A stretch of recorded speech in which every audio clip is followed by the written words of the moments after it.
Hey guys, welcome back to another video of निर्बाण मंत्रा। कुछ दिन पहले मैं अपना YouTube चैनल पे एक वीडियो अपलोड किया था regarding my journey from Bangalore to Bhubaneswar and that video was a travel video with minimal information about my journey and more of travel. And in that video, I got a lot of comments asking me about informations because those people were planning to travel from Bangalore to either Bhubaneswar or Kolkata. So I have a lot of information during my short travel from Bangalore to Bhubaneswar, and that I want to share with all you guys so that it will be helpful for you if you're planning a trip from Bangalore to Bhubaneswar or Kolkata. So before I jump into all the details and all the information I have, I would like to request you, please do subscribe to my channel Nirbhan Mantra and hit the bell icon. It will be really motivating for me to make such informative videos for you guys in future.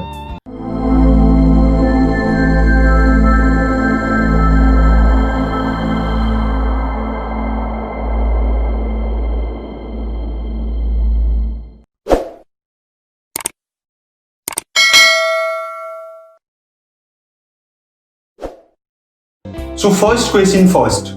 A lot of people ask me this question, do we need any kind of passes in order to enter into Andhra Pradesh border or not? So my answer to that question is no. You don't need any kind of passes if you're coming from Karnataka and entering into Andhra Pradesh. So Andhra Pradesh के border पे they will take all the details of yours like your Aadhaar number, your mobile number, your driving license number, and they will put it into a register and they will give you entry into Andhra Pradesh border. You don't need any kind of passes if you're coming from Karnataka and entering into Andhra Pradesh. Second question, do I need to register somewhere in order to enter into Odisha? My answer is yes, you need to register yourself and your vehicle in the online portal that is being launched by the Odisha government. It's covid19.odisha.gov.in. There is a short clip that will be really helpful for you. What should you do in order to register yourself in the online portal of Odisha? First, go to the website covid19.odisha.gov.in. There you will find two options. One is for self-registration, another one is for vehicle registration. So first we will do the self-registration. Once you click on that, it will take you to another website. So click on the proceed link and select yes.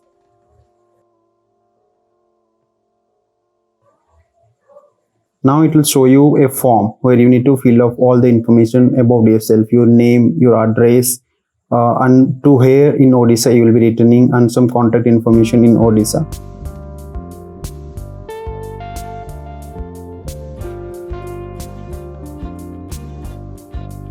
So fill out all the details and submit. After submission, take a screenshot of the final phase.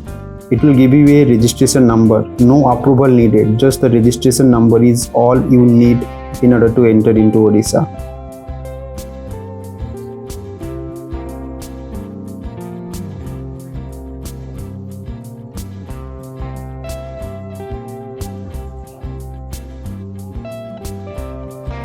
After that, we will go to register our vehicle. So just click the second link and it will take you to the vehicle registration page. There you need to put your mobile number and your Aadhaar number. After that, it will take you to another form. There you need to fill out all the information about your vehicle like your driving license number, your registration number, and all the details. And also, on the same way, just take a printout of the registration details.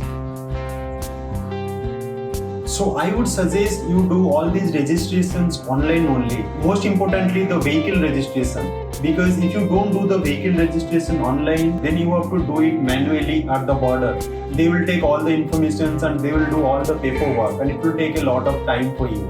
So do register your vehicle online before you start your trip. And the individual registration, that's mandatory. That's compulsory for everyone who are trying to enter into Odisha border. Now the third question. Where should I stay in Vijayawada or Visakhapatnam? It's completely your choice. I took an OYO hotel that was sanitized and it was really not that much expensive. And I stayed overnight at Vijayawada just for 7 hours. So don't expense a lot and do take a sanitized hotel. That will be really helpful. And all these websites like GoIbibo, Make My Trip, or OIO, they have introduced a badge as sanitized during these COVID-19 situations. So search for that sanitized hotels and stay there if you want to take a night halt, maybe at Vijayawada or Visakhapatnam. I would suggest you should definitely take a night halt. Don't stress for 30 hours. It will be really painful for you guys. So from Bangalore to Vijayawada, it's something around 690 kilometers. So it will take complete 1 day of yours, like 10-15 hours of journey. If you start early morning from Bangalore, then you can reach Vijayawada by 9:30 in the evening or 8:30 in the evening, and just stay there for the night, and then start next day early morning, maybe 5:45. And that day you don't need any kind of night halts, because by 10 p.m. or 9 p.m. you can reach Bhubaneswar easily. So the second night halt is not needed. Third question is, how much do I need to pay towards the highway tolls? So there you will find around 25 to 30 toll gates during your entire journey. So I would suggest you do recharge the FASTag, and it will cost you around 1700 rupees towards the tolls, because that's what I gave, around 1500 to 1700. So just recharge your FASTag with 2000 rupees, and definitely it's going to save you a hell lot of time. And from my experience, after Vijayawada, you will hit NH16 that directly connects to Bhubaneswar. So if you're using Google Map at 3 places, Google Map will misguide you. It will ask you to take detours from NH16 because of road closures.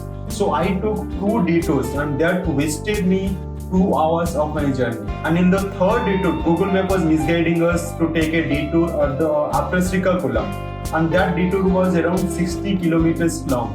So I thought of following the trucks, because something came into my mind, and I decided that if Google Map is asking me to take a detour, then why not these truck drivers are taking detours? Because those trucks will go to Odisha or West Bengal. So I thought of following the trucks, because those trucks cannot go through rural areas. They will anyhow hit the national highway. So I found there are a lot of road closures on the NH16, but wherever there is a road closure, wherever there is a construction work is going on, they have made some service roads. So you need not to take any kind of detours. Mark my word, Google Map will misguide you at 3 places. And a lot of people asked me this question also, how much mileage did I get and how much it cost me towards petrol or diesel. So I came by a car that's Ford Freestyle, and that is a petrol car. So my car gave me an average of 17, and that costed me around 7,500 rupees towards petrol.